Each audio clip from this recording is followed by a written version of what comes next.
My wife spent $47,000 of our money getting plastic surgery to look younger for her lover. She's a marriage therapist who counsels couples on trust and fidelity. When she ignored my warning and drove to our cottage with him, I was already there waiting with his wife, his kids, and his parents. My name is Daniel Carter. I'm 44 years old, and 3 months ago, I learned that the woman sleeping beside me had been lying to my face for the better part of a year. Her name is Rebecca, but everyone calls her Becca. She's a licensed marriage and family therapist with her own practice downtown. The irony isn't lost on me. She spent her days helping couples communicate, helping families heal, while systematically dismantling ours. It started small, late sessions that ran later, weekend seminars that required overnight stays, a new fitness routine that had her up at 5 a.m. for spin classes I never saw her attend. She bought new clothes, expensive ones, things that didn't match her usual style. When I asked about it, she said she was investing in herself, reclaiming her identity after years of just being mom and wife. I believed her because I wanted to, because doubting her meant doubting everything. The truth came through our joint bank account. I'm a numbers guy, always have been. I review her statements monthly, not because I don't trust her, but because it's second nature. That's when I noticed it. $47,000, moved in small increments over 8 months to an account I didn't recognize. Not stolen exactly, but redirected. When I traced the withdrawals, they lined up perfectly with her so-called seminars and late sessions. I didn't confront her immediately. Instead, I did what I do best. I investigated. I documented. I watched. And I found Francis Hampton, a 46-year-old sales director for a pharmaceutical company. Married, 2 kids, the kind of guy who wore designer watches and drove a leased BMW like it proved something. They met at a conference 18 months ago. By month 3, they were meeting twice a week at hotels I'd never heard of. By month 6, she'd stopped wearing her wedding ring when she left for work. The breaking point came on a Tuesday morning. I was reviewing case files in my home office when Becca walked in holding her phone, already dressed in hiking boots, and that new North Face jacket I'd never seen her wear on an actual hike. "I'm heading up to the cottage this weekend," she said, casual as ordering coffee. "Francis and I are working on a collaborative workshop series. We need uninterrupted time to finalize the structure. Our cottage, the place we bought 15 years ago with money from my father's estate. The place where we'd taught Aria and Jake to fish, where we'd spent every 4th of July watching fireworks over the lake." I looked up from my laptop. "Francis Hampton." She blinked just once, but I caught it. "Yes. You met him. Last year's charity gala." I had met him. Shook his hand. Watch him laugh at my jokes like we were old friends. I stood slowly, keeping my voice level. "If you go to our cottage with him, we're done." She laughed. Actually laughed. "Dan, don't be dramatic. It's a work trip." "I'm not being dramatic," I said. "I'm being clear. You go to our cottage with Francis Hampton, and this marriage is over." Her face hardened. "You don't get to issue ultimatums." I just did. She stared at me for a long moment, then turned and walked out. I heard her car start 5 minutes later. By noon, I confirmed through the cottage security app that she disarmed the system. By 2 p.m., I made 6 phone calls. By Thursday, I had my bags packed. Because here's what Becca didn't know. I found more than just bank statements. I'd found the prenuptial agreement we'd updated 5 years ago when we refinanced the cottage. Section 7, subsection 3.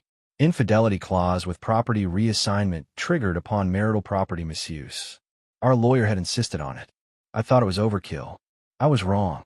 The thing about being a risk manager is you learn to see patterns before they become problems.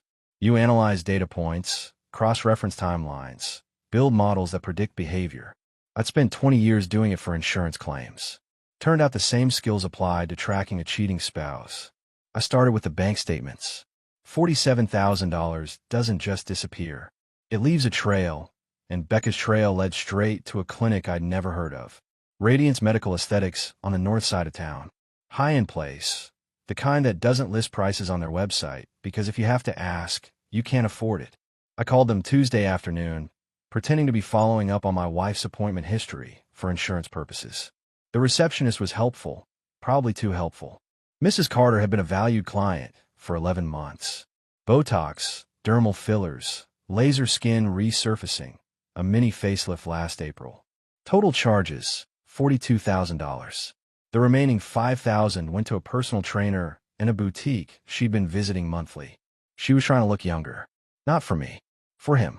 I sat in my home office staring at the receipts I'd printed, and something shifted in my chest. Not anger yet, just cold clarity. This wasn't a mistake or a moment of weakness. This was calculated.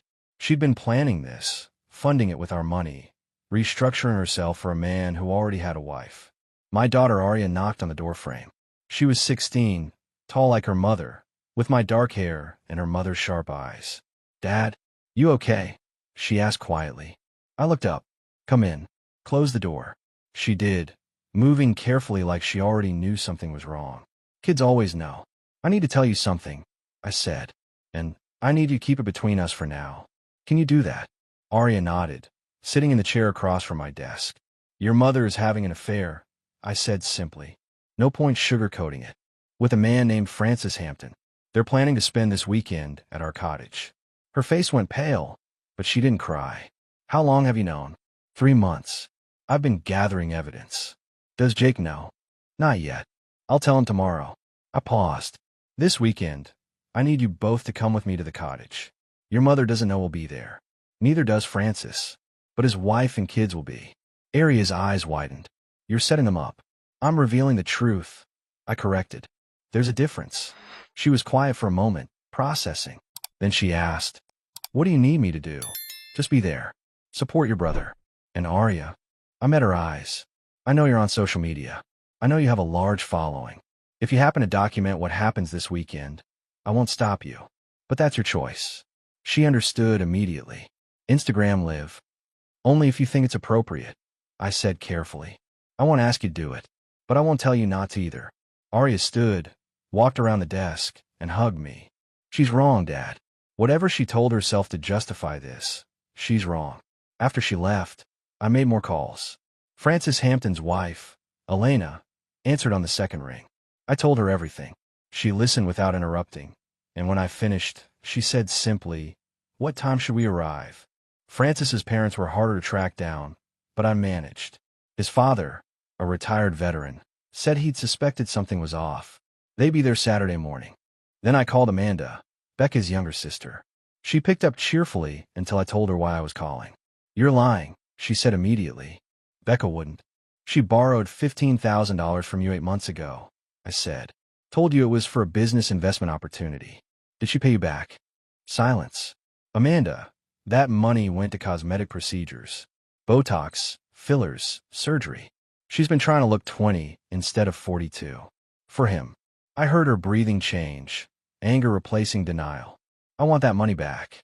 "Come to the cottage Saturday," I said. "Bring the loan documents if you have them. You can ask her yourself." One by one, I assembled the witnesses. Not for revenge. For accountability. We arrived at the cottage Friday afternoon, 3 hours before Becca's expected arrival. The drive up had been quiet. Arya sat in the passenger seat scrolling through her phone, while Jake sprawled in the back with his headphones on. He'd taken the news harder than his sister, spent most of Thursday in his room. But when I'd asked if he wanted to come, he just nodded and packed his bag. The cottage looked exactly as we'd left it last summer. 2 stories of weathered cedar overlooking the lake, a wraparound deck, a dock stretching into dark water. I'd built half of it myself 15 years ago, spent weekends hauling lumber and driving nails until my hands bled. Becca used to bring me lemonade and kiss my forehead, tell me I was building our future. Guess she'd found a different future. I unlocked the door and immediately checked the security system. Disarmed at 11:30 this morning. She was already here, probably upstairs in the master bedroom. The bedroom where we'd conceived both our children. "Dad," Arya whispered, pointing toward the deck. Through the glass doors, I could see 2 figures. Becca in a sundress I'd never seen before, and Francis Hampton, shirtless, holding a glass of wine. They were laughing. I felt Jake tense beside me, but I put a hand on his shoulder. "Not yet," I said quietly. "Let them enjoy it. They won't be laughing long." We moved through the cottage silently, setting up in the guest rooms downstairs. I just finished unpacking when I heard gravel crunching in the driveway. Right on schedule. Elena Hampton's SUV pulled up first. She stepped out wearing jeans and a calm expression that reminded me of a surgeon preparing for a delicate operation. Behind her, Two kids emerged. Lily, 13, clutching a backpack. Owen, 11, looking confused but obedient. I walked out to meet them. Mrs. Hampton. Mr. Carter, she replied, shaking my hand. Thank you for the invitation. Call me Dan. And thank you for coming. She glanced at the cottage. Are they inside? On the back deck.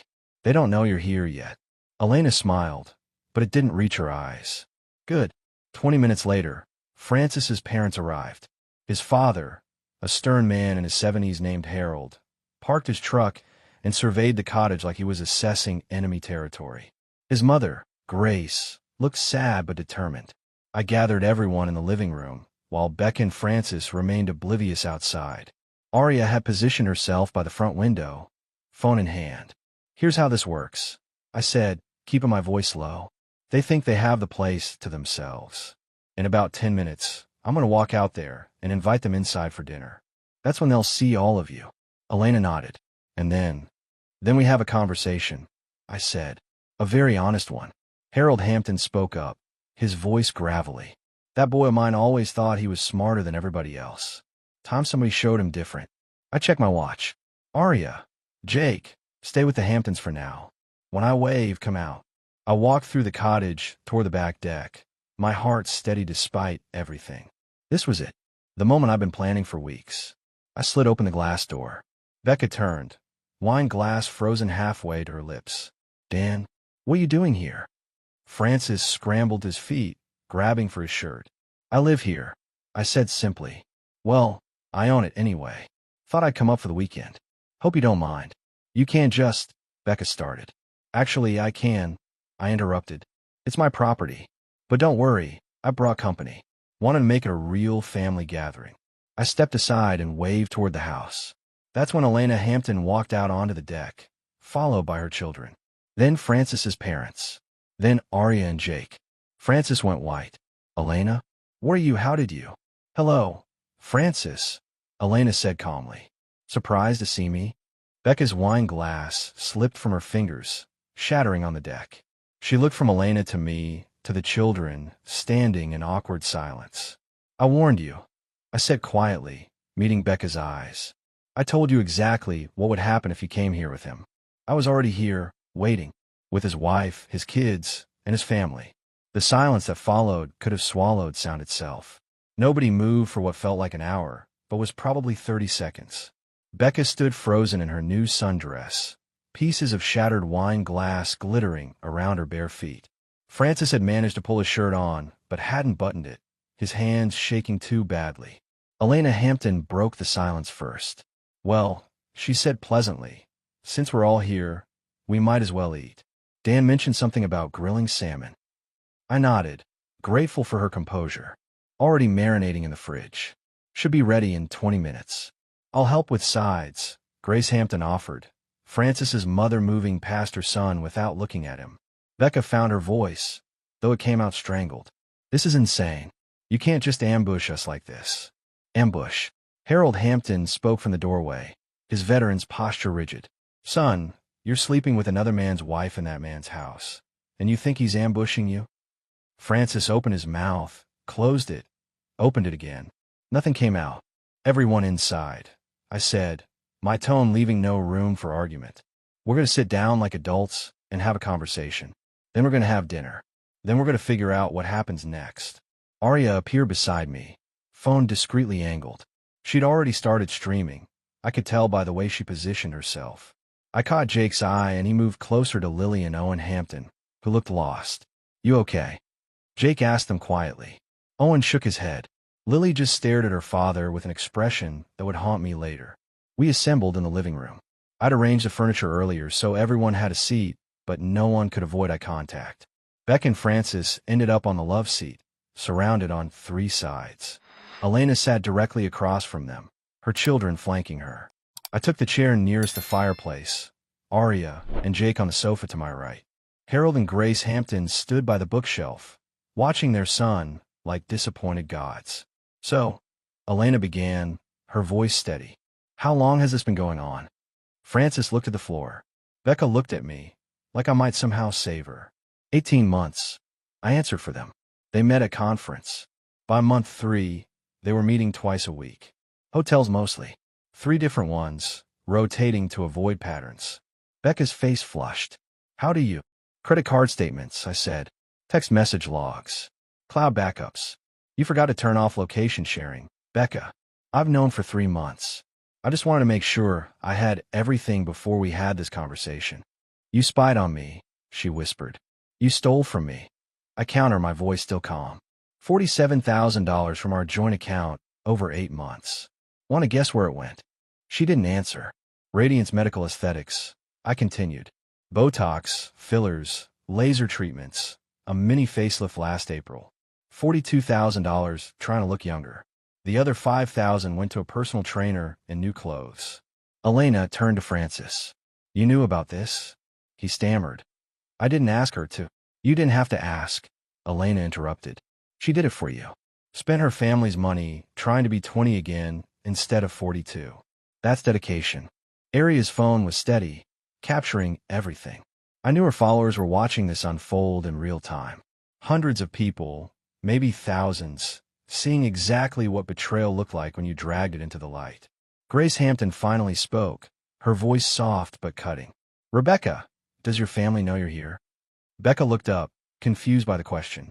My family? What does that have to do with? Your sister Amanda is driving up tonight, I said. She'll be here by 8. Wants to talk to you about the $15,000 you borrowed for a business investment. The money that actually paid for your cosmetic procedures. The color drained from Becca's face. Dinner was salmon with roasted vegetables, a meal I prepared 100 times in this kitchen. I grilled outside while the adults sat in uncomfortable silence. Nobody willing to leave, nobody knowing what to say. The smell of cedar smoke and lemon drifted through the evening air. While I brought the food inside, I found the kids missing. All 4 of them gone. Where did they go? Becca asked, her voice tight with panic. The dock. Aria called from the window. They're talking. I walked to the glass doors and looked out. Under the last rays of sunset, 4 figures sat at the end of the dock, legs dangling over dark water. Jake and Owen on one side, Aria and Lily on the other. They were too far away to hear, but I could see gestures, heads nodding, Lily wiping her eyes. Leave them, Elena said quietly from behind me. They need this. We ate in shifts, adults first, keeping watch through the window. Francis tried to speak twice, but his father shut him down with a look. Becca picked at her food, glancing between me and Elena like we were predators circling. After 30 minutes, the kids came back. They walked in together, a united front, and something in their posture had shifted. Aria led them, chin up, phone still recording. They positioned themselves in the living room, standing rather than sitting. We want to say something, Aria announced. Everyone stopped. Even Becca and Francis looked up from their plates. Jake spoke next, his 14-year-old voice steady despite the tremor underneath. We talked, all of us, about what you did, what it means, and what we want. Lily Hampton stepped forward, her 13-year-old face streaked with dried tears but determined. Mom, we love you. But Dad. She turned to Francis. We don't want to live with you anymore. Francis's fork clattered onto his plate. Lily, you don't mean that. Yes, I do, she said firmly. Owen nodded beside her. Owen, the youngest at 11, found his voice. You lied to Mom. You lied to us. Every time you said you were working late or traveling for business, you were with her. He pointed at Becca without looking at her. You chose her over us. That's not true, Francis protested, standing. I love you both. I never chose. You chose every day. Aria interrupted, her phone still recording. Every time you texted her during dinner. Every Sunday at 10 p.m. Every hotel room you paid for with money that should have gone to your family.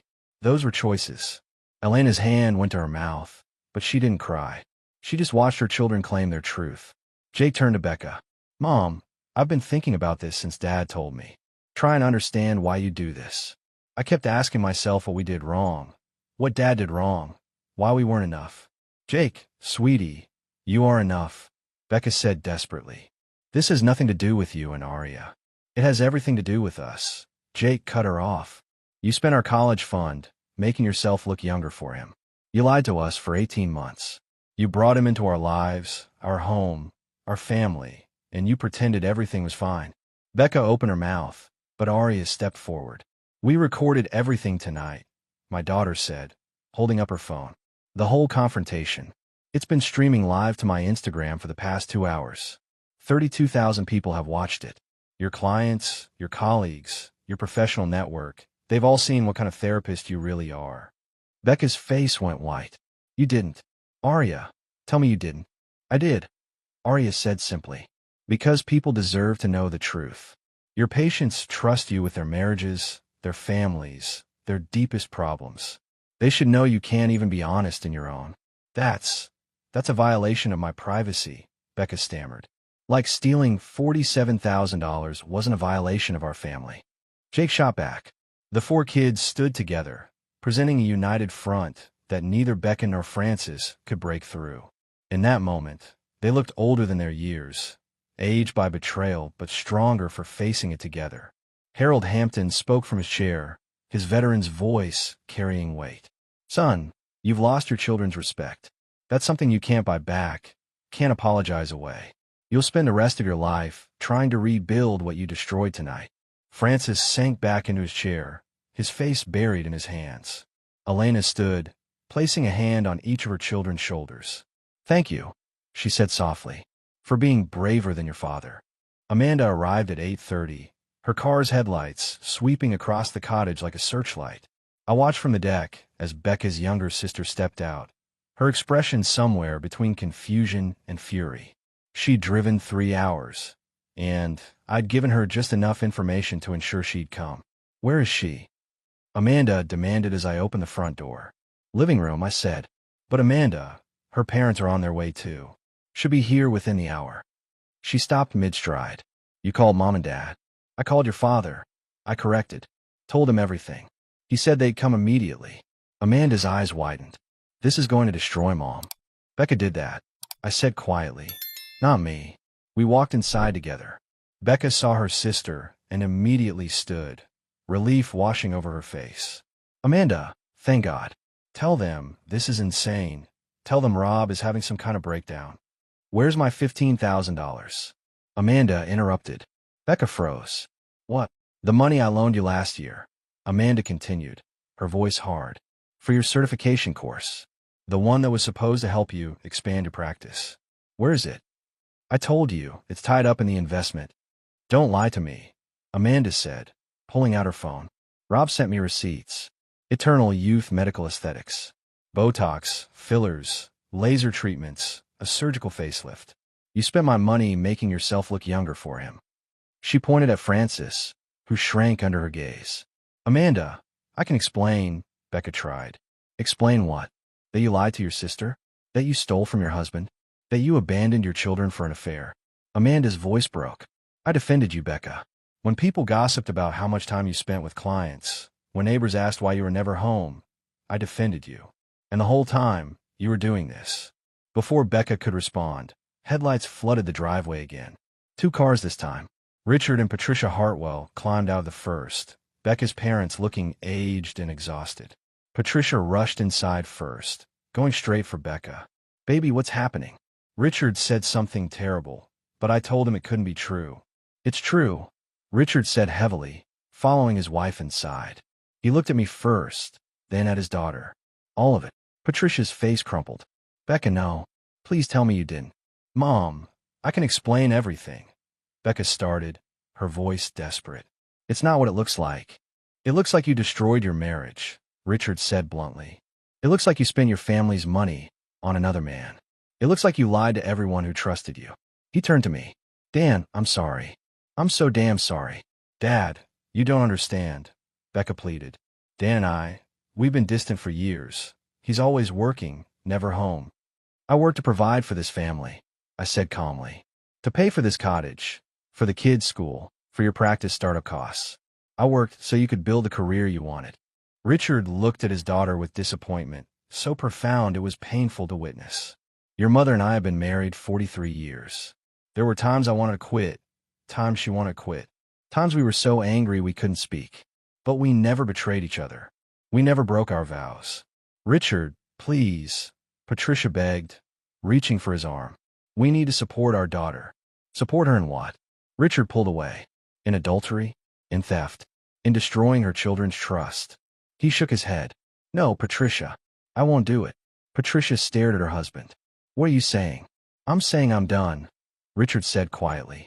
I've been done for a while now, if I'm honest. I stayed because I thought family was supposed to stay together no matter what. But watching our daughter do this, seeing her justify it, lie about it, blame her husband for her choices. He looked at Patricia. It showed me something. It showed me that staying in a broken situation doesn't fix it. It just makes you complicit. You're leaving me? Patricia whispered. Now, because of this. I'm leaving because I finally have the clarity to do what I should have done years ago, Richard said. He turned to me. Dan, I'll testify if you need it. Divorce proceedings, custody hearings, whatever you need. My daughter made her choices. Now she lives with them. He walked out, leaving Patricia standing in the middle of the living room, her world visibly shattering. Amanda moved to comfort her mother, but the damage was done. Becca had destroyed more than her marriage. She'd fractured her entire family tree. Sunday morning arrived with fog rolling off the lake, the kind of thick gray that muted sound and made everything feel suspended in time. I woke at 6, made coffee, and sat on the deck watching the mist slowly burn away. Inside, the cottage was still quiet. Elena and her kids had taken the upstairs guest rooms. Frances slept on the couch, exiled from everywhere else. Becca had locked herself in our daughter's old room after midnight, unable to face anyone. By 7, my phone started buzzing. First, an email from my attorney confirming receipt of all documentation I'd sent Friday night. Then a text from HR at Becca's practice, requesting an emergency meeting Monday morning. Then a call from the state licensing board for marriage and family therapists. I answered the last one. Mr. Carter, this is Margaret Stevens from the Board of Behavioral Sciences, a professional voice said. We've received multiple complaints regarding Dr. Rebecca Carter's professional conduct. Given the nature of these complaints and the video evidence circulating online, we're initiating an immediate investigation. What does that mean for her license? I asked, though I already knew. Pending investigation, her license will be suspended. If the allegations are substantiated, particularly regarding financial misconduct and the ethical violation of conducting an extramarital affair while counseling couples on marital fidelity, her license will be permanently revoked. I thanked her and hung up. Through the glass doors, I saw Becca emerge from the bedroom, her face swollen from crying, yesterday's makeup smeared. She looked 10 years older than she had Friday morning, all that expensive cosmetic work unable to hide the damage of consequences. She saw me on the deck and came outside, wrapping her arms around herself against the morning chill. The licensing board called you, she said. It wasn't a question. They did. I'm going to lose everything, aren't I? Her voice was hollow. My practice, my license, my career. You lost at the moment you chose him over your family, I said quietly. The licensing board is just making it official. Dan, please. She moved closer. We can fix this. We can go to counseling, work through it. I'll end things with Frances immediately. Cut off all contact. You're a therapist, Becca. You know that ship sailed 18 months ago. I stood, creating distance between us. But let's talk about what you really lost. Not your career, not your license. Those are just consequences. You lost your children's trust. You lost your sister's respect. You lost your father's support. You lost your marriage. Our marriage can be saved, she insisted. I reached into my pocket and pulled out a small jewelry box. Opened it. Inside, 2 gold bands melted down into formless lumps, barely recognizable as rings anymore. I had these done Friday afternoon, I said. 19 years of marriage, reduced to 34 grams of gold. That's what you wanted, right? To start fresh, be young again, pretend the past didn't exist. She stared at the melted metal, her hand reaching toward it, then falling away. The prenuptial agreement we signed 15 years ago is very clear, I continued. Infidelity involving marital property misuse triggers a complete forfeiture clause. This cottage, our house, the investment accounts, even your practice equipment that I financed, all of it reverts to me. You get nothing. You can't do that, she whispered. I already did. My attorney filed the paperwork Friday. You'll be served tomorrow. I closed the box. You wanted to know what you lost? Everything, Becca. You lost everything. Amanda appeared in the doorway, her expression hard. Becca, We need to talk about my $15,000.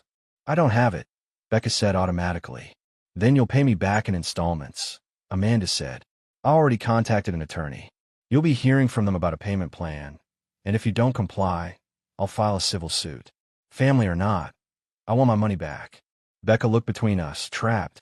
You're all against me. My own family. No, I corrected. We're all holding you accountable. There's a difference. By noon Sunday, the cottage had cleared out. Elena Hampton packed up her kids and left first, stopping only to shake my hand and thank me for the truth. Harold and Grace followed, his father's last words to Francis still hanging in the air. You're 46 years old, and you just destroyed everything that mattered. Think about that. Francis himself left shortly after, driving away alone in his BMW, his phone blowing up with calls he wasn't answering. Probably his job, probably his friends, probably everyone who'd seen Aria's Instagram live and wanted explanations he couldn't provide. Amanda stayed to help her mother pack. Patricia had decided to return home alone, leaving Richard to his decision. The two women moved through the cottage like ghosts, neither speaking much, both processing the wreckage of multiple families. I found Aria and Jake on the dock, sitting where they talked with the Hampton kids yesterday. You guys okay? I asked, settling beside them. Define okay, Aria said, but she leaned against my shoulder. Jake stared at the water. Is Mom really going to lose her license? Probably, I admitted. What she did violated professional ethics codes. The board won't overlook it. Good, Aria said fiercely. She deserves it. Maybe, I said carefully. But she's still your mother. You're allowed to be angry and sad at the same time. Are you? Jake asked. Angry and sad. I thought about it. Mostly tired. And disappointed. I spent 19 years building a life with someone who threw it away for something that was never going to last. Do you still love her? Aria's question was quiet. I love who I thought she was, I said. But that person might never have existed. And I can't love someone who doesn't exist. We sat in silence for a while, watching the lake. The fog finally burned away completely. Then Jake spoke again. Dad, Lily, and Owen Hampton gave me their numbers. Said we should stay in touch. That we get in a way other kids won't. That's good, I said. Hold on to that. You're going to need friends who understand. Aria's Instagram blew up, Jake added. Like, millions of views now. People are calling her a hero for exposing Mom. I looked at my daughter. How do you feel about that? She shrugged. Weird. I wasn't trying to be a hero. I just wanted people to know the truth. Sometimes that's the same thing, I said. Becca appeared on the deck, her bags packed, her sister waiting by the car. She looked toward us, and for a moment I thought she might walk down to the dock, might try to apologize or explain or beg for forgiveness. But she didn't. She just stood there, watching her family from a distance she'd created herself. Then she got into Amanda's car, and they drove away. She didn't even say goodbye, Jake said. Maybe she knew you wouldn't want to hear it, I replied. We stayed on the dock until sunset, the three of us together, processing the end of one chapter and the uncertain beginning of another. The cottage behind us felt different now, less like a sanctuary and more like a crime scene. But it was still ours, still home. What happens now? Aria asked as the sky turned orange and pink. Now we rebuild, I said. The three of us. No lies, no secrets, no pretending things are fine when they're not. Can we do that? Jake's voice was small. We have to, I said. Because the alternative is letting what she did destroy us too. And I won't give her that power. They both nodded, and we sat together until the stars came out. A smaller family than we'd been, but maybe, eventually, a stronger one. 3 days after everyone left, Francis Hampton showed up at the cottage. I was on the deck reviewing insurance case files when I heard his car pull up, that same BMW that had been parked here Friday like he owned the place. He climbed out looking worse than when he'd left Sunday. Unshaven, clothes wrinkled, eyes hollow. I met him at the door before he could knock. You're not welcome here. I need to talk to Becca, he said, his voice hoarse. She won't answer my calls. She's not here. She's staying with Amanda until she finds an apartment. And even if she was here, you think I'd let you see her? Damn, please. I need to explain. Explain what? I asked, keeping my voice level. That you're 46 years old with 2 kids and a wife, and you threw it all away for an affair with a married therapist? That you spent 18 months lying to everyone who trusted you? What exactly do you want to explain? He sagged against the doorframe. I lost everything. My job fired me yesterday. They found personal charges on my corporate card, hotels and restaurants for Becca and me. $23,000 of company money. They're pressing charges. Good. Elena took the kids to her parents in Oregon. Filed for divorce, full custody, restraining order. I can't even talk to Lily and Owen without a lawyer present. They don't want to talk to you, I said. They told you that to your face Saturday night. My parents won't speak to me. My friends won't return my calls. Everyone saw that video, Dan. Everyone knows what I did. He looked up, and I saw something break in his face. It was supposed to be different. Becca and we were supposed to be different. Different how? I asked. Different from every other affair that ends in disaster? You're not special, Francis. You're just another middle-aged man who thought he could escape consequences. She said she loved me, he whispered. She said you didn't understand her, that you were cold and distant, that she'd wasted her life with you. And you believed her because it made you feel important, I said. Made you feel like the hero instead of the homewrecker. But here's the truth, Francis. She lied to you the same way she lied to me. You were never special to her. You were just available. He flinched like I'd struck him. Want proof? I pulled out my phone, opened a folder I'd been saving. These are text messages between Becca and her friend Michelle from March. 6 months into your affair. She calls you harmless fun and says you're not someone she'd actually leave for. Says you're too eager, too desperate, that the affair is just about feeling young again. I watched the color drain from his face as he read. She played you, I said quietly. Used you to feel attractive and wanted, spent my money to look the part, and never intended to actually be with you. You destroyed your marriage for someone who was never going to choose you. Francis's hands shook as he handed back my phone. Why are you telling me this? Because you came here thinking you were the victim of circumstance, that if you could just talk to Becca, you could make sense of it. But there's no sense to make. She used you. You used her. You both destroyed innocent people chasing something that was never real. What do I do now? His voice broke. You face the consequences, I said. You deal with the criminal charges, the divorce, the fact that your children don't respect you. You rebuild from nothing, and you hope that someday, years from now, you become someone worth knowing. That's not possible, he said. Then you live with that, I replied. But you don't come back here, and you don't contact Becca, and you don't pretend you were anything other than two selfish people who hurt everyone around them. I closed the door in his face, watched through the window as he sat in his car for 10 minutes, crying. Then he drove away, and I never saw him again. Inside, Aria was standing by the stairs, holding her phone. Got all of that, she said quietly. He admitted to everything. Don't post it, I said. He's destroyed enough. Let him disappear. She nodded, deleted the recording, and came to stand beside me. Mom texted me this morning. Said she wants to meet for coffee, explain things. Do you want to? No, Aria said. Maybe someday, but not now. Right now, I just want to be here with you and Jake. Is that okay? That's perfect, I said, pulling her into a hug. That's more than okay.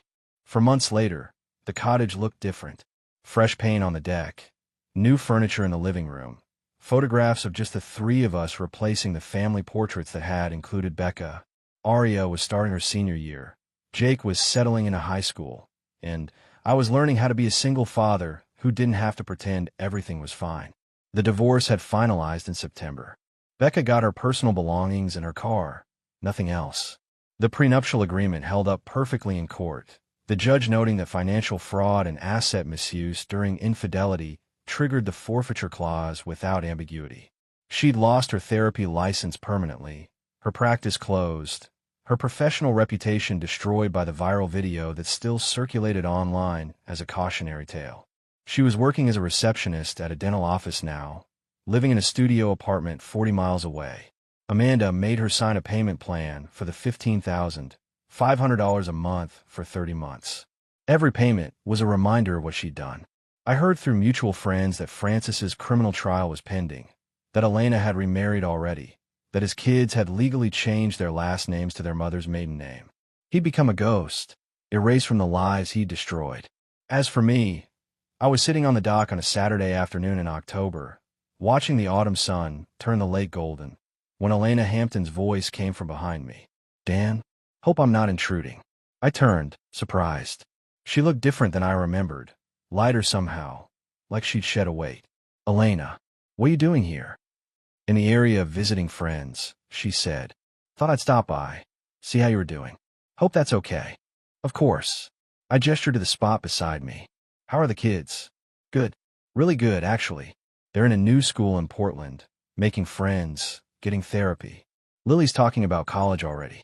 Owen joined the soccer team. She smiled. They ask about Arya and Jake sometimes. I think they bonded over the trauma. Arya and Lily text regularly. I admitted. They've got a group chat they call Children of Idiots. Dark humor, but it seems to help them. Elena laughed, genuine and warm. That's perfect. She paused, looking out at the water. I wanted to thank you again for exposing the truth. It hurt like hell, but it freed me from years of suspicion and gaslighting. Francis always made me feel crazy for questioning him. Turns out I wasn't crazy at all. You never were, I said. You were married to a liar. That's not the same thing. We sat in comfortable silence for a moment. Then she said quietly, my divorce finalized last month. Mine too. September. So we're both free, she said, glancing at me. Weird feeling, isn't it? Terrifying, I admitted. I spent 19 years building a life that turned out to be built on lies. Now I'm starting over at 44, trying to figure out what's real. This is real, Elena said, gesturing at the lake, the cottage, the peace. Your kids are real. The way you handled everything with integrity and strength, that's real. The rest, we figure out as we go. I looked at her, really looked at her, and saw someone who understood. Someone who'd walked through the same fire and come out the other side. Not a relationship. Not yet. Maybe not ever. But a connection, a possibility, a reminder that broken things could heal. Want to stay for dinner? I asked. Nothing fancy, just burgers on the grill. The kids would love to see you. I'd like that, she said, smiling. As the sun set over the lake, I realized something. Becca had tried to destroy everything we'd built, but she'd only destroyed herself. The cottage was still standing. My kids were still strong. And I was still here, learning to build something new from honest foundations. It wasn't the life I planned, but maybe, eventually, it would be something better.